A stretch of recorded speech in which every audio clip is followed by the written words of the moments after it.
Bonjour à tous, je suis Alban Buriel. Je suis candidate au doctorat à l'Université du Québec à Chicoutimi et je vais vous présenter ce jour ma présentation de l'éducation en situation d'urgence humanitaire, panorama d'un champ émergent. Donc ce champ émergent, ça fait référence au champ de recherche auquel j'appartiens et dans lequel je travaille présentement sur ma thèse. Je tiens à remercier les organisateurs du colloque Sphère et donc je tiens aussi à les remercier pour la diffusion de cette conférence de mon intervention qui n'est pas en direct malgré moi. Le plan de ma présentation est, ma foi, assez sommaire. Je vais commencer par une introduction, puis je vais évoquer les urgences et l'action humanitaire, l'étude du champ de l'éducation en situation d'urgence, précisément, et puis enfin les enjeux et les défis, notamment pour notre présent travail de thèse, et enfin je conclurai. Donc pour me présenter succinctement, j'ai fait un master en sociolinguistique et en relations interculturelles à Rennes 2. Et puis, je me suis dirigée dans l'humanitaire d'urgence, donc qui est un champ avec des codes et voilà, c'est un domaine à part entière. Donc, j'ai dû faire un autre master en management humanitaire. Et puis, constatant qu'il y avait besoin de développer la recherche et l'innovation, des bonnes pratiques, etc., j'ai décidé de débuter un doctorat en sciences de l'éducation à l'Université du Québec au Canada en 2018.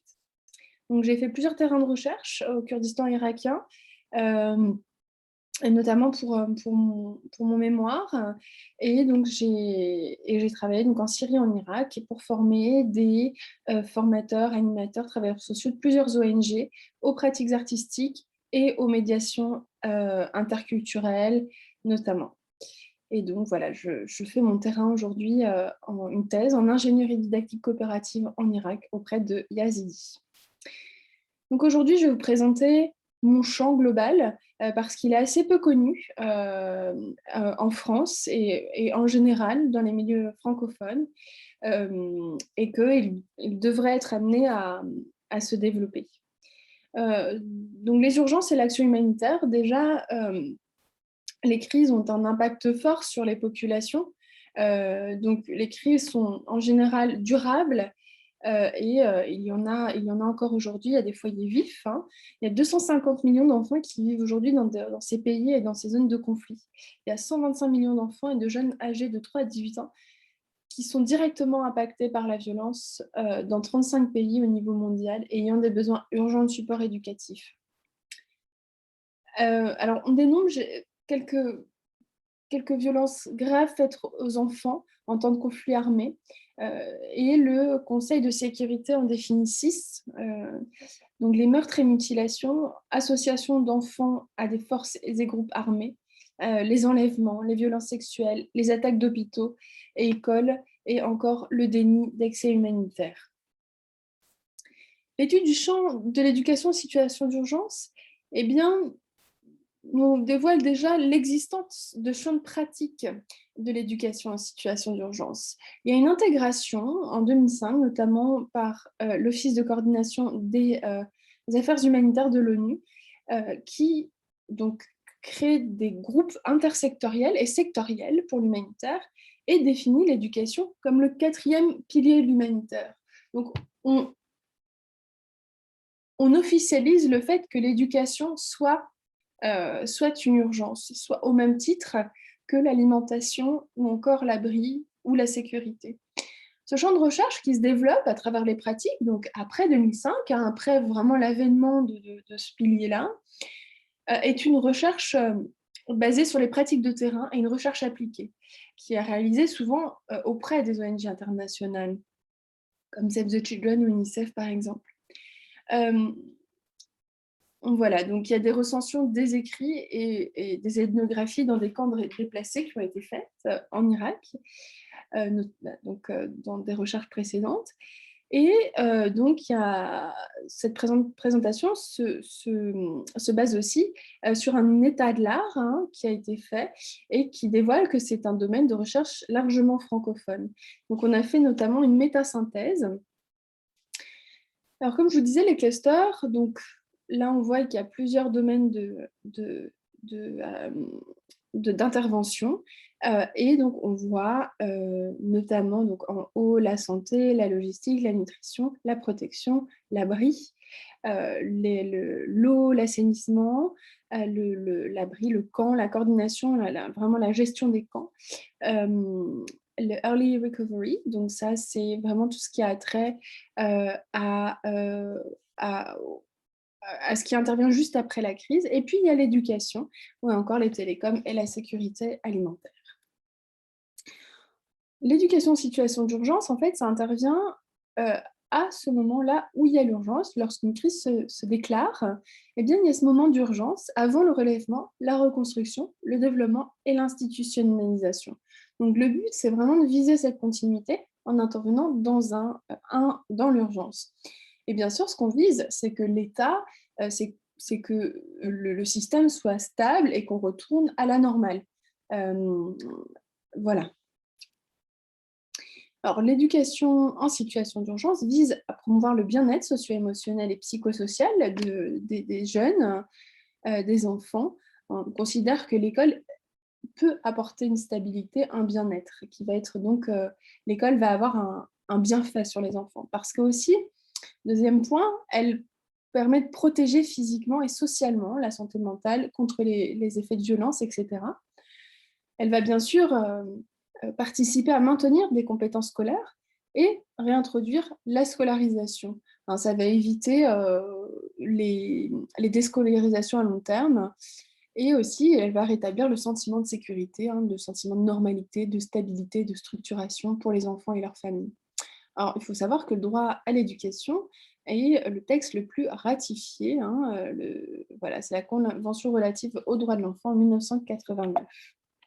Donc, pour bien voir que c'est une priorité, semble-t-il, pour beaucoup de monde. Concernant les enjeux et les défis, eh bien, on en soulève plusieurs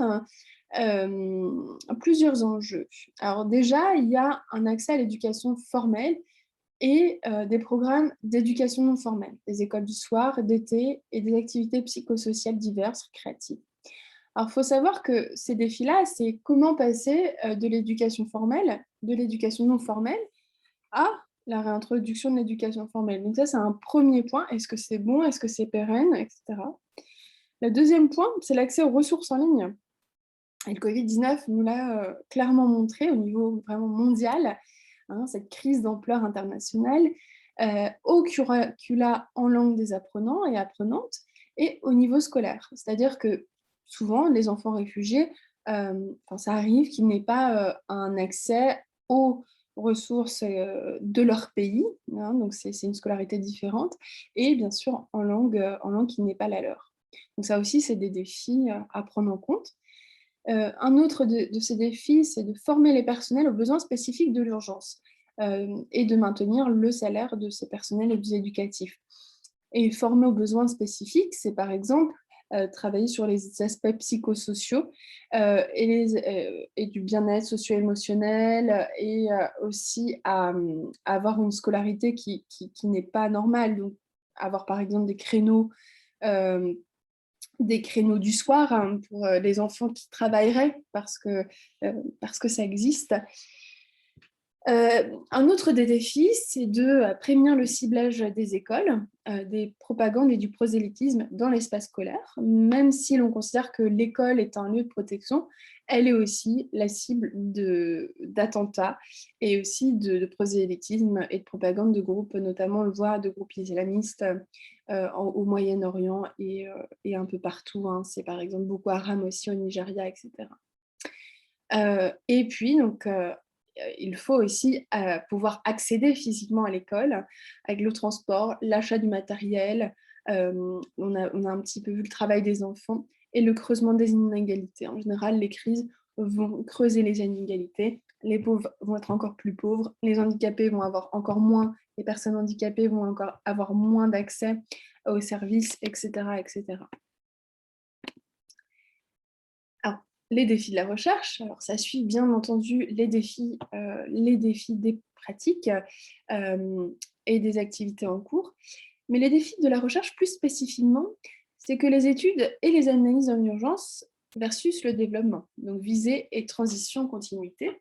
C'est-à-dire que souvent, on va avoir des études qui vont être cloisonnées entre l'urgence d'un côté, donc les ONG qui vont faire de l'urgence, etc., qui vont recueillir des données sur le terrain qui ont attrait à l'urgence uniquement, alors que d'autres vont être dans le développement sur des mêmes pays avec des données similaires, mais ne vont pas continuer communiquer. Donc, un des enjeux de la recherche, c'est d'éviter ces gaps-là, ces écarts, pour pouvoir avoir un continuum dans la recherche. Un autre des défis, c'est la participation des populations dès l'évaluation des besoins, mais aussi dans l'évaluation des projets, leur adéquation, etc. Donc, on s'aperçoit qu'en fait, la participation des populations dans ces contextes d'urgence, même si elle est souhaitée, revendiquée, que ce soit dans la recherche ou dans les activités proposées, mises en place, eh bien, c'est extrêmement difficile parce qu'on fait appel à des experts. Souvent, c'est dans l'urgence, hein, donc c'est des dispositifs qu'on met en place en 48 heures, en 72 heures, dans la semaine, voilà. Donc, on a peu le temps pour ces diagnostics en amont et ça se fait souvent après. Mais il y aurait aussi à innover dans ce domaine. Un autre des défis de la recherche dans l'éducation en situation d'urgence, c'est de former les personnels aux besoins spécifiques de l'urgence, maintenir les salaires, toujours, hein.